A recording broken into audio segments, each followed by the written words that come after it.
for those who have only now joined us in the evening, I want to repeat what I have already said in the morning, that with the outbreak of a war with Iran, it was by no means obvious that she would be able to make it here. But she was super determined to get here, even when missiles hit the United Arab Emirates again only a few days ago. Now, what do you say about a scholar who is so central to your field, in my case, empirical gender studies? Let me start with some biographical information.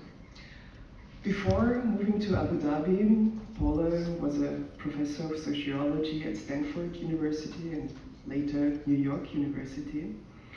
She was, or is, an editor of the Proceedings of the National Academy of Sciences and the American Sociological Review. She published in, as well as served on the boards of the most prestigious sociology journals, for example, the American Journal of Sociology, Social Forces, Annual Review of Sociology, Gender and Society, you name it. With regards to her research topics, I really cannot think of one phenomenon concerning women in the labor market and beyond where she has not fundamentally contributed and actually also substantially informed my perspective, for that matter.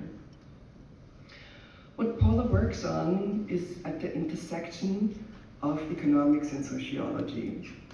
She often uses empirical approaches that are also popular in economics, but she applies a critical and feminist lens that may be more informed by a sociological perspective. As a result, her work has really been foundational in the development of feminist economics, and it has been published in some of the influential volumes of feminist economics like Beyond Economic Man or Women in the Labor Market by Marianne Ferber. And Paula has raised many important issues a very long time before they were picked up by mainstream economics.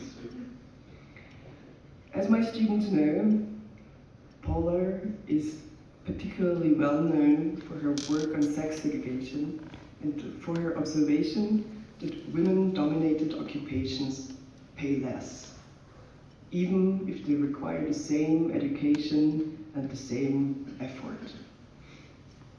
One explanation that Paula has offered for these low wages in women's domains is that women, as well as their work, are devalued in our society. And care work, she has argued, is stereotyped as quintessentially feminine, leading to a particular devaluation of the low wages we observe in this sector. And we can also draw on her theory on devaluation when we consider which academic fields are typically regarded as important. So think about the prestige that male-dominated STEM fields usually have, while female-dominated areas such as the humanities and social sciences receive far less recognition.